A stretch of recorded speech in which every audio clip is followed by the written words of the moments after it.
No sé quién ha escrito esta presentación, pero le debo un café por lo menos, ¿eh? O un par de cervezas, porque realmente es muy bonita. Podría haberla escrito mi madre perfectamente, ¿eh? Bueno, efectivamente, yo soy José Antonio Méndez. Me ha gustado, una de las cosas que más me ha gustado de la presentación es que empiezan diciendo que soy esposo y padre, porque todo lo demás es anecdótico y puede cambiar con el tiempo, pero esto es lo que me constituye. Soy hijo de Dios, esposo de una mujer maravillosa, la que llevo casado desde el año 2010, casi 15 años vamos a hacer. Esto de casarse en una fecha redonda es fantástico para los hombres, porque así atiramos rápidamente. Y tengo 4 hijos y un quinto que nos cuida desde el cielo. Tienen distintas edades, 13 años, 7, 6 y 4. Y soy periodista. Llevo más de 20 años trabajando en distintos medios de comunicación, casi siempre en el entorno eclesial. Estoy especializado en periodismo de familia, periodismo de información religiosa, periodismo de educación. Los periodistas, básicamente, hacemos una cosa. No se lo pregunto porque seguro que alguno de ustedes dirá, mentir. No, bueno, los periodistas básicamente damos noticias, intentamos que sean noticiones. Antes decían, ¿nos van a dar una noticia? Pues sí, les voy a dar un notición. Les voy a dar un notición. No es una exclusiva, hay más gente que lo sabe. Algunos de ustedes probablemente me lo hayan escuchado en alguna otra ocasión, por lo tanto no es una noticia de actualidad, pero sigue siendo una notición. Y es que Cristo ha resucitado. Se lo voy a volver a repetir. Jesús, al que colgaron en un madero, un muerto, ha resucitado y sigue vivo. Y podemos tener relación con Él, y podemos comunicarnos con Él, y podemos sentirlo, más aún, podemos comulgarlo, porque por el Espíritu Santo está presente en el pan de la Eucaristía. Esto puede sonar a catequesis, pero es una noticia, es decir, es un hecho cierto. Y yo empeño mi vida en ello. Y si tuviera que darla, la daría, porque estoy firmemente convencido, absolutamente persuadido, de que Cristo ha resucitado. Y millones de personas a lo largo de los siglos, de los 2 últimos siglos, damos testimonio de ello. Y ha habido quien ha dado su sangre por ello, porque hemos tenido experiencia real del encuentro con una persona viva, auténticamente viva, no con un conjunto de ideas, no con una religión, no con una serie de normas, religión entendida como un conjunto de dogmas, no. Hemos tenido un encuentro personal con Jesucristo vivo, Jesús el Nazareno, que sigue vivo hoy.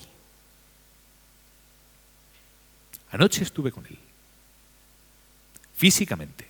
Estuve en un ratito de alabanza, ahí en Madrid han hecho en una parroquia 24 horas de adoración y alabanza. Ayer fue un día un poco complicado, recibimos noticias un poco difíciles en mi familia, y cuando ya por la noche, después de un montón de días de trabajo y cosas muy complicadas, mi mujer y yo nos miramos, dijimos, hay que ir a ver a Jesús, hay que ir a ver a Jesús. Podríamos haber ido a la parroquia de al lado, podríamos haber rezado en casa, pero quisimos ir a verle donde se le estaba alabando y adorando de un modo especial. Y físicamente lo vi. Estaba ahí. Claro, esto que les estoy contando es una notición, es una gran noticia. Tanta que si nos lo creemos de verdad, porque claro, ante esto solamente hay 2 posibilidades. Una, es decir, este señor si lo está diciendo de verdad, o sea, no como una forma de hablar, de verdad, necesita que lo internen, porque es algo completamente ilógico, absurdo incluso, o es real, o es verdad. No hay término medio. O ha resucitado o no ha resucitado. O Cristo está vivo o no está vivo. O sea, uno no resucita un poquito. O sea, Jesucristo no puede resucitar un poquito, ¿no? Esto es o es verdad o es un camelo completo. Bueno, pues si es verdad, más aún, como es verdad, esto tiene consecuencias. Tiene consecuencias. Y cambia la forma que tenemos de entender la vida.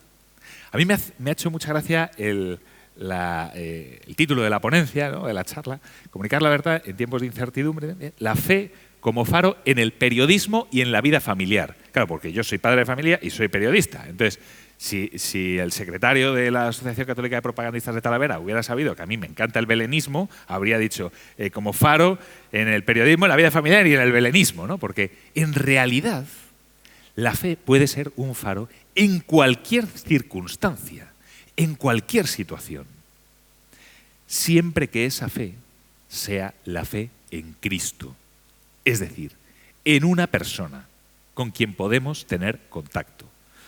Porque no es lo mismo decir la fe como faro para el periodismo y para la vida familiar que el Código Civil, el Código Penal o el Manual de Buenas Prácticas de mi empresa como faro para la vida periodística o mi vida profesional, la que sea, o el Código Penal como faro en la vida familiar, porque en alguna ocasión, ¿no?, puede haber alguna tentativa de... A los niños se les quiere mucho y en ocasiones dices están para comérselos y a veces son literalmente, ¿no? Claro, esto implica que la acción cristiana puede acontecer en cualquier situación, en cualquiera de sus actividades, sea la profesión que sea aquella que ustedes ejerzan, la vida religiosa, con sus distintas, por cierto, tareas, porque uno dice, una monjita, bien, pues se dedicará a rezar. Ya, bueno, pues vayan ustedes a cualquiera de estos monasterios a ver cómo se gastan las hermanas las 24 horas del día, si están dejándose el lomo o no se lo están dejando. Pero allá cada uno en sus circunstancias. Uno puede estar jubilado, otro puede ser político, empresario, lo que sea. Porque la acción cristiana no es tanto, no tiene que ver tanto, o no afecta tanto, ni solo ni exclusivamente al objeto de nuestra acción, sino al modo en el que la hacemos. Bien, si yo les pido a ustedes ahora que sonrían, de hecho se lo voy a pedir, sonrían un momento, así, sonrían, así, vale, muy bien.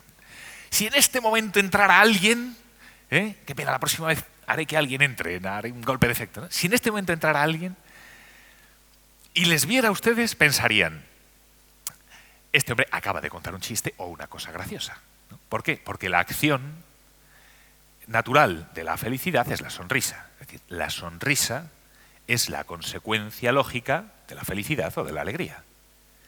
Bueno, pues la acción cristiana es la consecuencia natural de nuestra fe en Cristo Jesús resucitado. Que cada uno en nuestro ámbito, en nuestro entorno, vivamos y transformemos nuestro entorno cristianamente es la consecuencia natural de que tenemos una relación personal con Cristo. En mi caso, es en la vida familiar y también en el ejercicio del periodismo. En su caso, aplíquenselo. Porque toda acción, esto yo se lo digo mucho a mis hijos, ¿no?, toda acción tiene consecuencias, ¿no? Claro, se te ha caído la leche porque estás haciendo el canelo, no es un accidente, ¿no? Que te lo estoy diciendo, ¿no? Y si te dejas el bote del colacao abierto, pues es normal que se caiga, ¿no? Toda acción tiene consecuencias, ¿no? Y esto implica, claro, las consecuencias de una acción implica aquello que haces y aquello que dejas de hacer.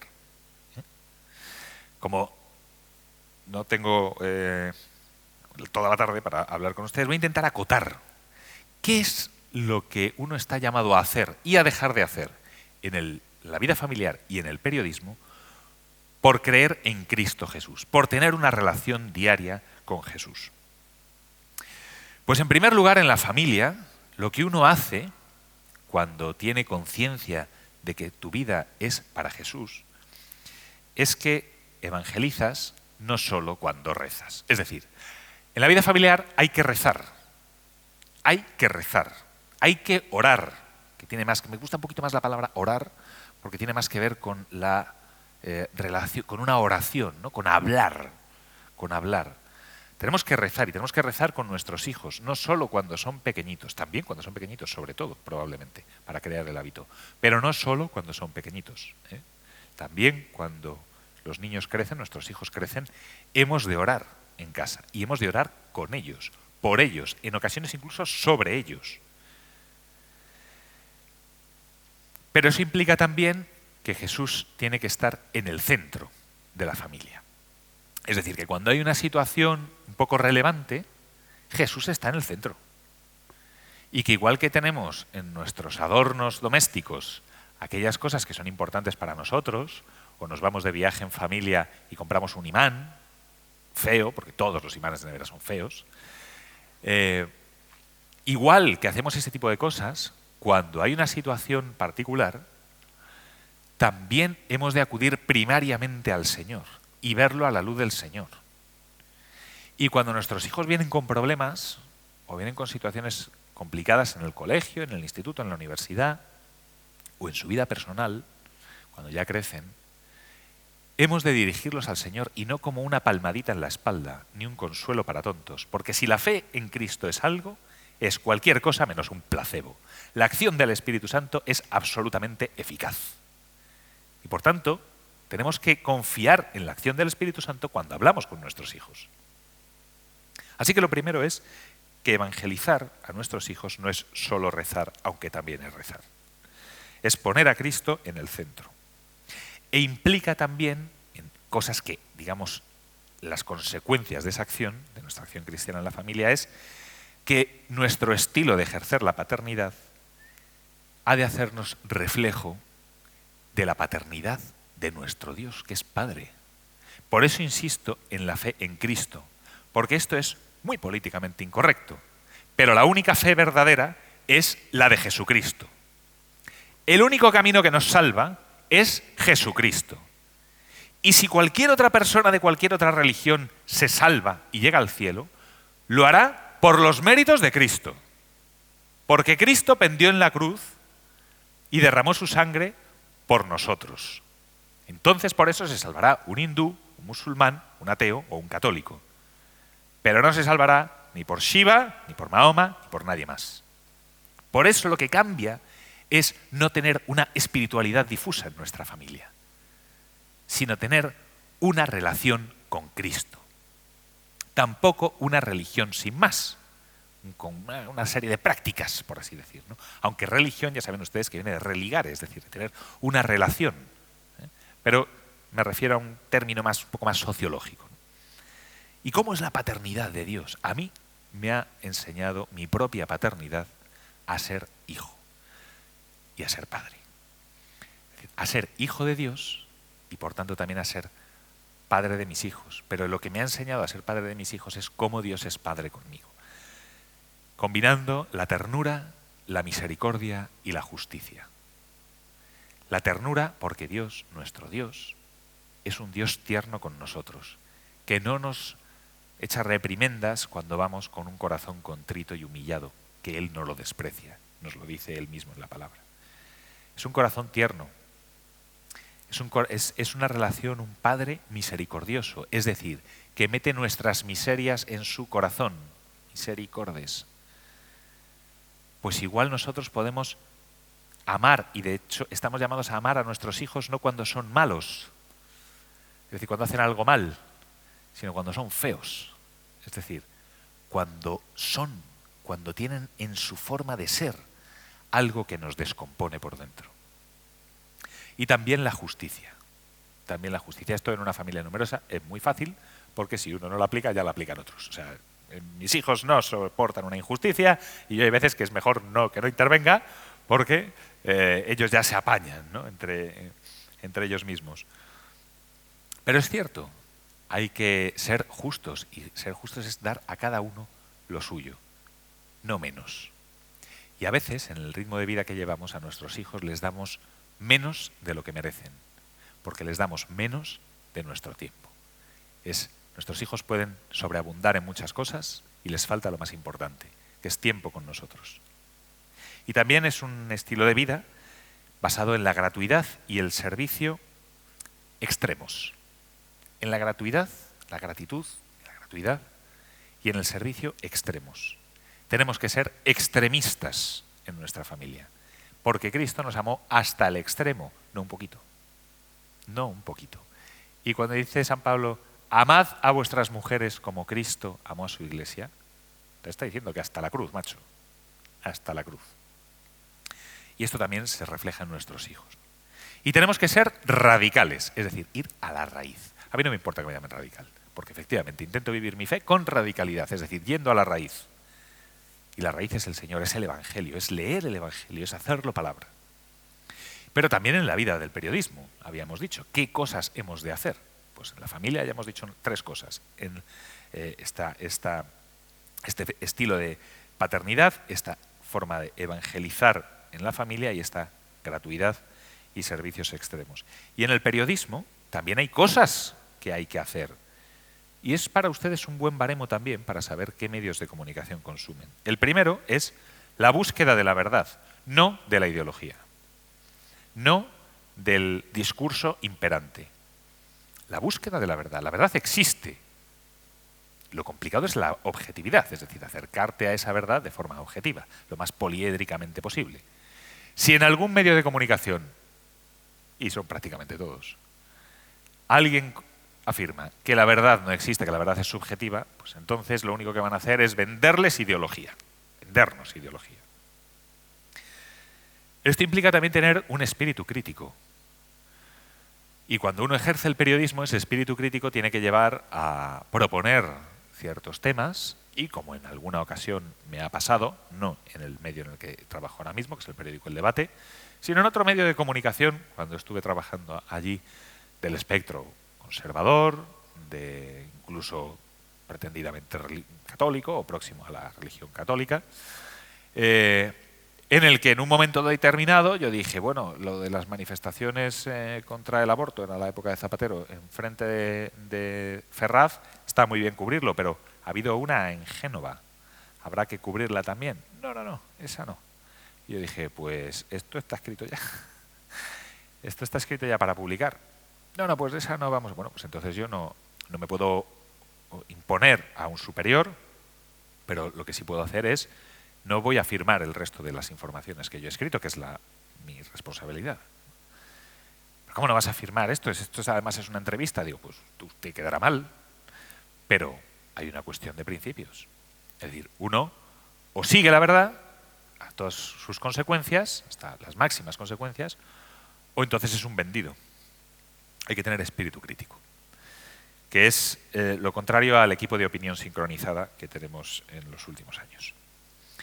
Esto implica también tratar a los compañeros de una determinada manera, porque no es solamente, como digo, el objeto de mi trabajo, lo que hago, las crónicas, las noticias, los reportajes que yo pueda proponer, sino también el modo de tratar a mis compañeros. Como tengo uno aquí al otro lado de la cámara, pues podrá atestiguar que esto luego en el día a día no lo cumplo, pero el periodismo, que es la hoguera de las vanidades, pues es en muchos campos y muchas ocasiones un terreno resbaladizo y donde te puede llegar una cuchillada donde menos te lo esperas, porque hay quien intenta brillar por encima de los demás, ¿no? En realidad esto ocurre en todos los órdenes de la vida porque es una herida del ser humano.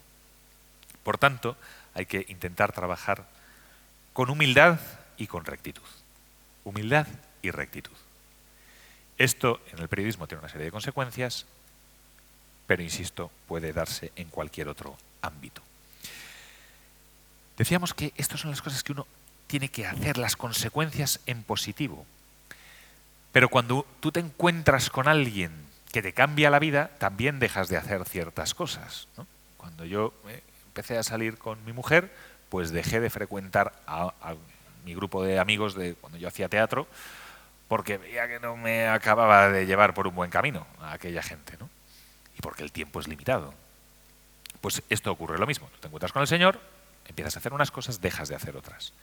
En la familia, esta consecuencia, digamos, en negativo, es que si somos un reflejo de Dios en nuestra familia, Dios es un Dios trinitario, es decir, es una comunión de amor y por tanto no somos una especie de espiritualidad difusa que nos cierra en nosotros mismos.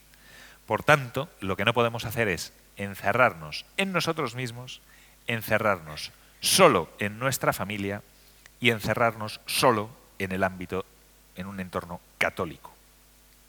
Encerrarnos en nosotros mismos, no encerrarnos en nosotros mismos, en nuestra familia, implica que hemos de saber, por ejemplo, algo tan complicado como pedir perdón a nuestros hijos. También preguntar, acompañar, ser próximo, es decir, no encerrarte tú en tus solos problemas, ¿no?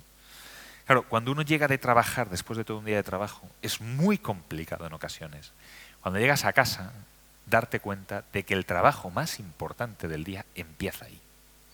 Porque tú ya llegas con el vaso desbordado y otras 3 jarras, por favor, en ocasiones, ¿no?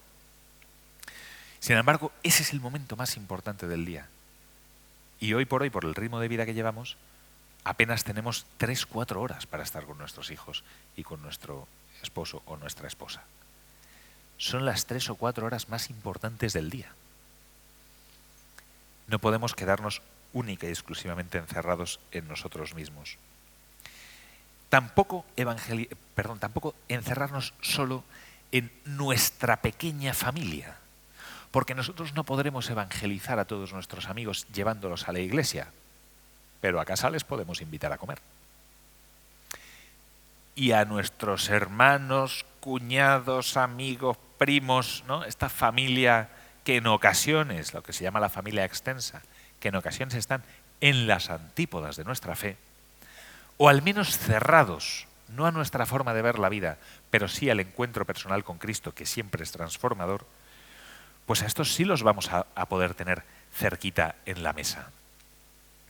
Es un momento para hacer eso que se llama la pastoral de la tortilla de patatas.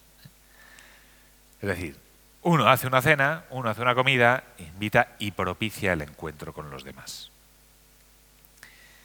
Y, como decía, no solamente cerrarnos en nuestra familia, sino no solamente cerrarnos en el ámbito cómodo de nuestras comunidades. Es decir, que hemos de dar testimonio en la vida pública. En la vida pública. Tenemos redes sociales. Tenemos una cierta implicación en los colegios, en la posibilidad de estar en las asociaciones de padres, también en los entornos sociales. Es que decimos, es que a veces el entorno, ¿no? Mi entorno me afecta mucho. Bueno, claro, nos influye nuestro entorno, sí.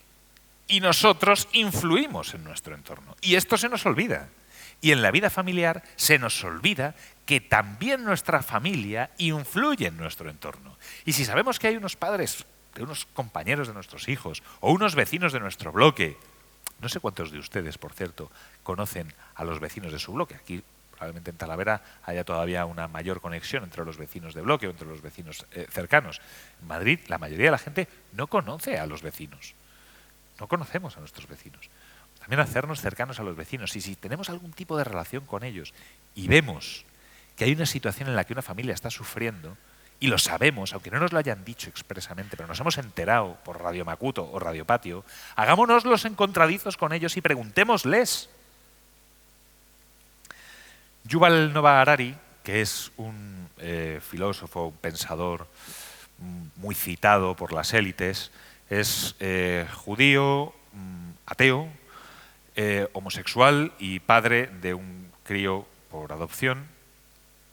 Reúne una serie de características que lo hacen un pensador de cabecera para algunos y que tiene cosas muy brillantes. A mí me parece un cantamañanas en el 90% de las cosas que dice, pero tiene cosas que son bastante interesantes. Tiene una intuición muy buena.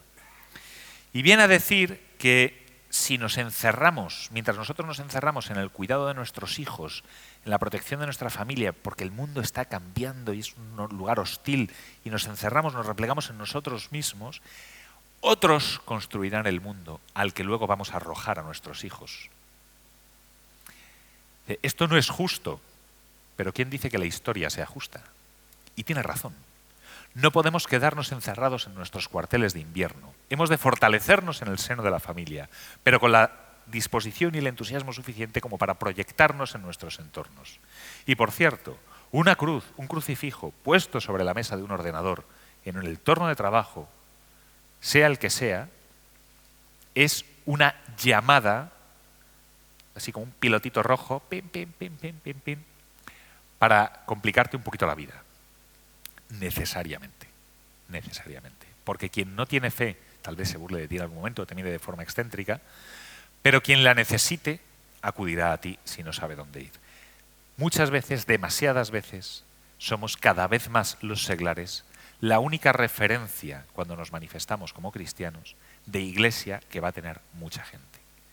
Y vamos a ser prácticamente la única flecha amarilla, como nos decían en el Camino de Santiago, como nos decían las hermanas, la única flecha amarilla que les conduzca a Dios. En el periodismo también hay una serie de consecuencias que uno no ha de hacer. En primer lugar es ser un lamebotas del poder. El poder inmediato, es decir, de tu jefe o de tu director. Y en un momento dado tienes que plantarte, como me pasó a mí en ese mismo periódico, ya comprenderán ustedes porque ya no sigo trabajando allí, cuando al director, después de una pequeña discusión, yo era el último mono, una pequeña discusión en torno a qué publicar, cómo no publicar y tal, yo dije, mira, yo hinco mi rodilla única y exclusivamente ante Cristo resucitado. Es ante el único que hinco mi rodilla y con dificultad por mi soberbia. Pero desde luego no voy a hincar la rodilla ante una directriz que viene ni siquiera del área de redacción, sino que viene de arriba para no incomodar al poder. Lo siento mucho, esto no va conmigo. Si queréis hacerlo, lo hacéis vosotros. Lo hicieron ellos y yo seguí trabajando allí. Pero implica no ser un lamebotas del poder. Tampoco venderte a una nómina. Y esto vale para todos, en todos los trabajos, en todos los trabajos. En otro medio de comunicación en el que estuve, hicieron una cosa muy fea, muy fea, muy fea, muy fea. Me pidieron organizar un equipo de apoyo en Latinoamérica, Hispanoamérica, para el equipo de trabajo en España. No voy a decir el medio, porque además es un medio católico. Y cuando ya teníamos ese equipo de trabajo formado, lo que hicieron fue despedir a todo el equipo español, es decir, hicieron una deslocalización encubierta. A mí me habían engañado, eso podía ser legítimo o no, pero debían haber ido a las claras. Entonces yo pedí ser despedido con mis compañeros de trabajo. Como me dijeron que no, que si acaso que me fuera yo. Cuando uno se va, tenía 4 hijos en ese momento ya, te vas sin paro, ¿no? Si tú te vas, te quedas sin paro. Si te echan, no, tienes derecho a una indemnización. Entonces me dijeron que me podía ir si quería. Y yo lo hablé con mi mujer y les dije que, bueno, por supuesto, si me quedaba, me hacían director, me subían la nómina, me ponían una alfombra roja y me llenaban de oropeles. Yo lo hablé con mi mujer, lo hablé con el Señor y les dije que verdes las han segado, que yo hinco mi rodilla ante Cristo y no ante una nómina. Esto me llevó providencialmente a terminar trabajando en la Asociación Católica de Propagandistas y a estar hoy hablando ante ustedes. Y también implica no callar lo que otros callan. Busquen a aquellos periodistas que no callan lo que otros callan, a las voces disidentes, Porque, y paso con la última parte, digamos, del lema y también de la intervención, hablamos de ser un faro, la fe como un faro. ¿Por qué es necesario un faro? Porque la noche nos rodea. Nos rodea la noche y la tempestad. Hoy, y no les descubro nada, vivimos un cambio de época, no simplemente una época de cambios, que está marcado por el interés de unos cuantos de someternos a la mayoría a sus dictados. No soy un especial seguidor de las teorías apocalípticas y desde luego no soy un especial seguidor de las conspiraciones. Pero tampoco soy un ingenuo, tampoco me chupo el dedo y como la inmensa mayoría de ustedes, si no todos, y desde luego muchísimas personas que están fuera de esta sala, me doy cuenta de que hay un intento deliberado por subvertir la cultura en la que nos movemos, la cultura concretamente en Occidente, nacida de la civilización cristiana, más incluso que de la judeocristiana, la civilización cristiana, por otra de nuevo cuño, en la que los ciudadanos nos convertimos en piezas de un engranaje, como dientes de una rueda dentada, al servicio del mercado, o súbditos de vasallaje al servicio del Estado. Una sociedad en la que nos quieren, como esos neovasallos, nos quieren expoliados y atomizados, es decir, solos. Cada vez más solos. Inermes, por tanto, indefensos y, por tanto, manipulables. Eso sí, entretenidos, muy entretenidos, gozosamente entretenidos. Gastaremos con gran contento. Entre tanto, pasaremos nuestros días haciendo una especie de scroll infinito en nuestros dispositivos o cuando nos instalen otro tipo de dispositivos, pues así, en realidad virtual. Porque el gran mal, las fauces del Leviatán que tratan de mordernos y engullirnos, el gran mal, la ideología preferida del demonio, estaba a los dos lados del muro, que es el materialismo. Todo y solo de tejas para abajo, sin posibilidad para erguir nuestra cabeza con orgullo de hijos de Dios y alzar nuestra mirada para encontrarnos con nuestro Padre. Esta es la doctrina favorita de Satanás, el materialismo. Y es sobre lo que estamos construyendo, u otros tratan de construir, nuestra civilización. Una civilización basada en la idolatría de la tecnología, una tecnocracia, y en la idolatría de nuestra salud. De nuestra salud. Porque tratarán de convencernos de que lo necesario es salvar nuestro cuerpo, para que nos olvidemos de que hemos de salvar nuestra alma.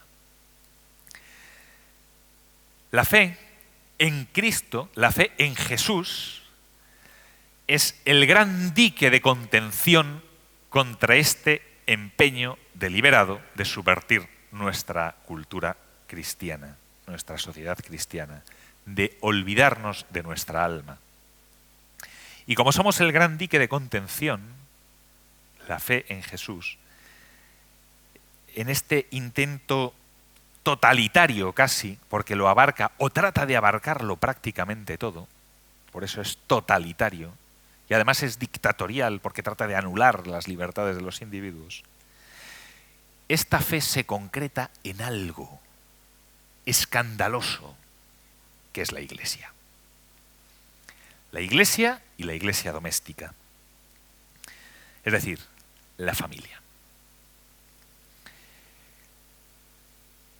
En estos tiempos apasionantes que nos toca vivir, porque son los nuestros, tal vez en la comida alguien ha dicho una frase muy buena, decía, todas las épocas son malas, la nuestra además es rara, y es verdad, son cosas raras, ¿no? No sabemos qué va a pasar. Miramos con desesperanza y temor hacia el futuro, miramos con desesperanza y temor hacia el presente, y miramos con desasosiego interior hacia el pasado más inmediato, o peor, con nostalgia hacia el tiempo más remoto. Y digo que es peor, porque la nostalgia nos encadena en aquello que ya pasó. El temor nos proyecta en el futuro hacia aquello que no sabemos. Y la angustia nos limita y atenaza para vivir el presente, que es lo que tenemos que transformar. En esta época oscura, zozobrante incluso, la Iglesia, y también la Iglesia doméstica, y por tanto la Iglesia entendida como lo que es, pueblo de Dios y cuerpo místico de Cristo que camina en la historia, no solamente somos una reunión de gente, no solamente somos el pueblo de Dios, somos el cuerpo de Cristo que camina en la historia, como dice el magisterio de la Iglesia. Y esto es importante recordarlo, porque significa que somos miembros de un cuerpo cuya cabeza es Cristo y cuyo corazón late de amor por nosotros. No solamente somos un pueblo que tiene que gobernarse, esta vez, en esta época de una forma, en esta otra de otra, según unas modas o según otras. No somos tampoco un pueblo que estemos sometidos a los vaivenes de la historia, porque esta es una trampa del enemigo, que nos dicen, estáis en el lado perdedor de la historia. Esto es una dialéctica marxista, por tanto materialista, que nos es ajena, de la confrontación, la dialéctica de la confrontación. El lado bueno, el lado malo, el lado perdedor, el lado vencedor. Nosotros como cristianos sabemos que estamos en una historia lineal que conduce a la consumación de los tiempos donde Cristo volverá de nuevo y reinará. No podemos ser tan tontos de comprar ese discurso, porque nos es ajeno y además es falso. Esto en nuestro trabajo también tiene implicaciones, porque entonces ya da igual ser el raro. Porque, qué sorpresa, de pronto el raro es aquel al que una persona inesperada busca en un momento determinado para un consejo que puede ser imprescindible para encontrarse con el Señor. Hay heroísmo y hay santidad escondida, pero con un poder inmenso, que otros consideran necedad, en el día a día de una familia. Y hay santidad y heroísmo en ser cristiano, verdaderamente hijo de Dios, como si el bautismo hubiera impreso en nosotros un sello transformador, porque lo hizo, en nuestro día a día profesional.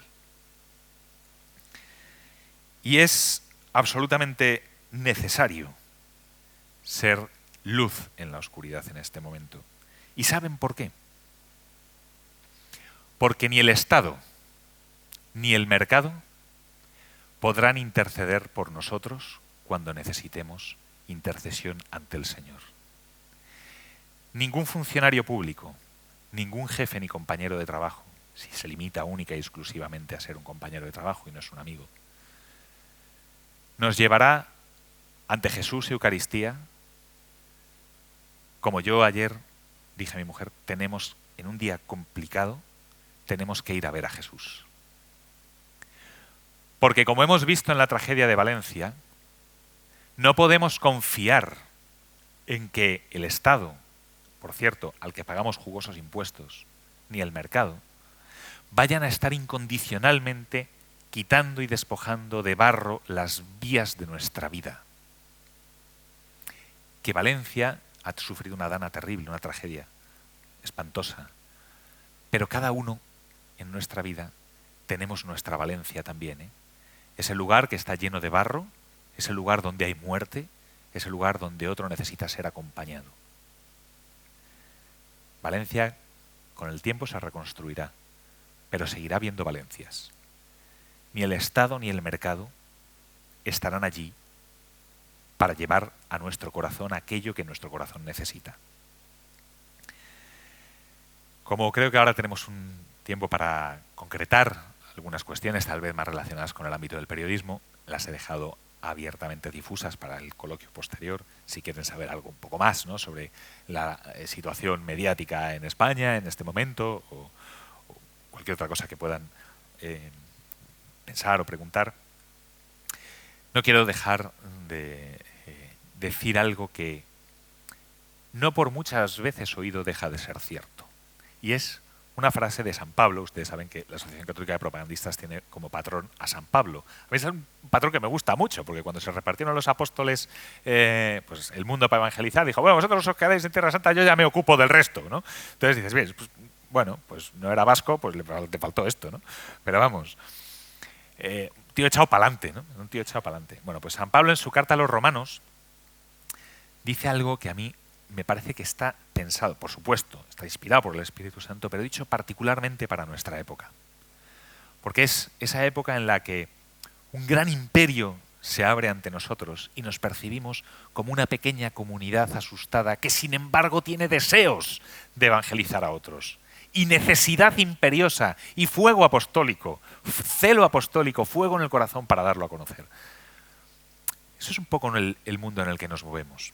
Y él dijo, en capítulo 8 de los Romanos, dijo, no habéis recibido un espíritu de esclavitud para recaer en el temor, sino que habéis recibido un espíritu de hijos de adopción, en el que clamamos, Abba, Padre.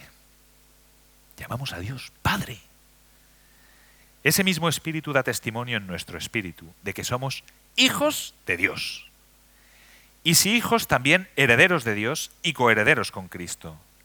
De modo que si sufrimos, porque es un tiempo apasionante y la pasión también tiene esa parte de sufrimiento, si sufrimos con Él, seremos también glorificados con Él. Después de esto, ¿qué diremos?